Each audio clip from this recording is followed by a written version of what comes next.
dispose depuis maintenant plusieurs années d'un espace consacré aux indés français.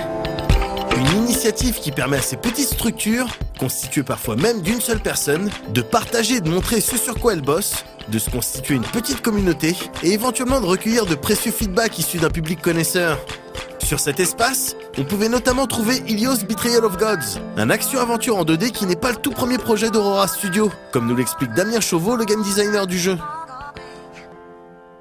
Ilios, en fait, il est né après Sensei RPG, ce RPG qu'on avait fait à l'époque, il y a 10 ans, projet amateur. À l'époque, on avait Toei qui nous avait plus ou moins soutenu, on était quand même en 2001, on a fait notre moteur de jeu, on avait fait une vidéo, parce qu'on faisait tourner des démos, on avait une démo sur PSP, c'était un truc de fou à l'époque, 4 millions de vues sur YouTube, en même temps en 2001, c'était pas mal quand même. Et puis, en fait, on a rencontré Bandai. Et là, du coup, on était très jeunes, Bandai nous a dit, bah, écoutez, c'est sympa ce que vous faites, une licence japonaise, culturellement c'est compliqué, vous êtes jeunes, pas de jeu sorti avant, ça va être compliqué. Et effectivement, à partir de là, tout a été gelé, mais nous on s'est dit on ne peut pas rester sur un échec comme ça, il faut rebondir. Et là en fait on a recherché qu'est-ce qu'on pourrait faire. On avait une communauté qui était là, on faisait à l'époque des Japan Expo, des cartoonistes, et en fait on s'est dit on va capitaliser sur l'univers grec, mais on va narrer à partir de l'Iliade et l'Odyssée en prenant des événements intéressants, et là la guerre de Troie est arrivée. Et on s'est dit on va passer la caméra du côté des Troyens, et là est né en fait le projet Ilios. À l'époque c'était un shoot'em up, parce que dans ces années-là, ce qui marchait bien c'était le Danmaku style, c'était Cave, Mushi, enfin c'était vraiment les jeux que j'adore personnellement. Mais aussi moi j'ai toujours en moi du Castlevania, du Megaman. C'est des références très fortes et j'ai toujours aimé ce genre de jeu. Et on s'est dit comment on peut le moderniser. Alors VanillaWare l'a très bien fait au travers de certains jeux comme Odin Sphere, Muramasa qui sont des références au jour d'aujourd'hui, mais aussi Hideki Kamiya en fait. Voilà, Platinum Games c'est vraiment pour moi le studio qui est là pour faire des jeux de qualité et des fois des jeux qui ne marchent pas. Voilà, God Hand, Okami à l'époque de Clover, sont vraiment des super jeux. Mais voilà, Bayonetta, même Devil May Cry sur lequel il a travaillé, ou les Onimusha, étaient quand même des jeux vraiment qui demandaient du skill, qui étaient cyniquement magnifiques. Et c'est ce genre de choses qu'on veut refaire aussi en 2D. Donc on mélange un peu toutes ces aspirations et en mélangeant tout ça est né Ilios. Dans Ilios, le joueur incarne Polythès, le dernier prince de la famille royale de Troie quasiment décimé par ce conflit qui oppose Troyens et Achéens.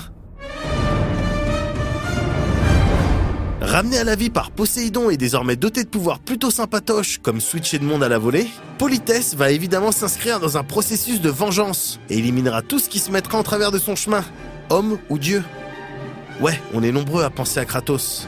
Mais le studio ne cache pas ses multiples références, bien au contraire, d'autant que ces dernières sont complètement rassurantes et poussent le studio à faire preuve d'ambition concernant certains aspects de son titre. En fait, l'animation, elle est ambitieuse. Elle est ambitieuse pourquoi? Parce qu'on se demandait, mais comment ils faisaient les gars de VanillaWare à être 13 dans un studio, à sortir un jeu sur PS2 avec 512 de RAM, pour pouvoir faire en fait des animations magnifiques, ultra gorgeous, super animées. Et en fait, on a passé 3 ans à faire du reverse engineering, à comprendre comment ils ont fait. Et en fait, on a compris comment ils ont fait parce qu'ils n'utilisaient pas des séquences de sprites. Voilà. En fait, dans les Street Fighter ou autre, tu fais des séquences de sprites, tu les joues et c'est top. Non, eux, ils font un truc différent. Ils utilisent des techniques qui sont issues de l'animation traditionnelle, donc dessinée image par image, et des animations cut-out. C'est le principe un petit peu des poupées de papier. Tu mets des tiges et t'animes. Et en fait, ils mélangent les deux avec subtilement de la déformation, donc de la puissance de la 3D.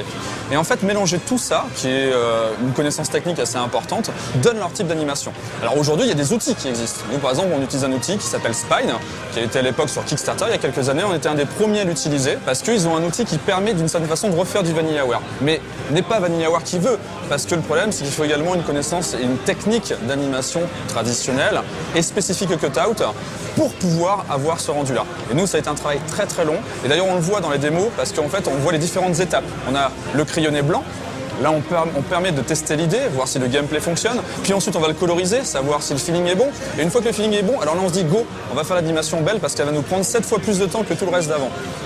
Voilà. Et sur un studio 1D, c'est ça qui, à mon sens, peut faire aussi une différence. C'est-à-dire, 1D, c'est pas faire quelque chose de moins bien. C'est simplement faire quelque chose aussi d'original ou qui va nous caractériser. Et nous, très clairement, on veut se caractériser sur le fait qu'on raconte des histoires, mais également qu'on ait une patte, qu'on ait quelque chose esthétiquement à proposer. Cette patte a un coût, évidemment. Et il est vrai qu'un petit passage par la case financement participatif peut aider à rendre le développement du projet un peu plus confortable. C'est la raison pour laquelle un Kickstarter a récemment été lancé.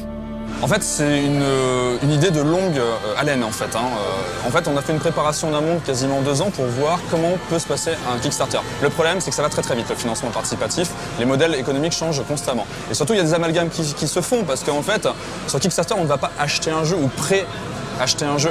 On vient kickstarter, pousser des fesses un studio qui a une idée ou un concept. Et c'est ça en fait, il faut éduquer les gens. Donc on s'est posé longuement la question. Et après on a décidé d'y aller parce qu'on s'est dit il faut aussi qu'on ait une couverture, il y a de la communication derrière. Et un dé pour communiquer c'est pas facile.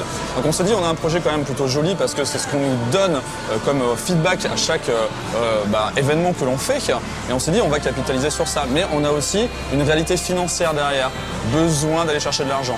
Au jour d'aujourd'hui, entre les taxes, entre ce que prend Kickstarter, entre ce qu'il faut faire pour fabriquer les contreparties. Par exemple, on travaille avec Pixel Love pour faire un artbook qui va raconter l'histoire du jeu, tu vois. Tout ça, ça se découpe. Et au final, tu demandes par exemple, nous c'est 90 000 €, très clairement ça va être 50% de ce budget qu'on va pouvoir réinjecter dans le dev.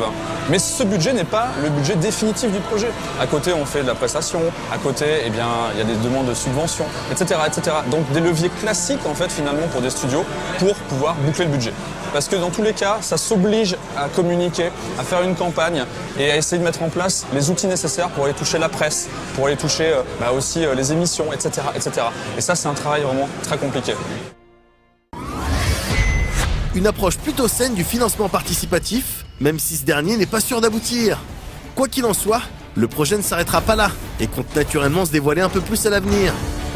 Nous, on ne peut pas faire d'accès anticipé parce qu'il y a une narration super forte. Donc c'est dommage parce que voilà. Par contre, on a des modes de jeu comme par exemple des arènes fermées, un peu de la Bayonetta, qu'on pourrait proposer tout simplement pour que les gens puissent goûter ou continuer de jouer au gameplay. Voilà, ça c'est important. Mais derrière, nous, on a un jeu qui est résolument console aussi. On va être sur Steam aussi, mais c'est pour proposer vraiment un jeu fini, sans DLC. Tu as ton jeu, éclate-toi avec, raconte tes histoires aussi avec tes copains et vis ce que nous on veut te transmettre. Voilà, pour nous c'est ça le plus important. On vous tiendra évidemment au jus de l'avancée du projet Ilios Betrayal of Gods. En attendant, on vous invite à jeter un œil à la page Kickstarter du jeu et on souhaite beaucoup de courage à l'équipe pour la suite du développement.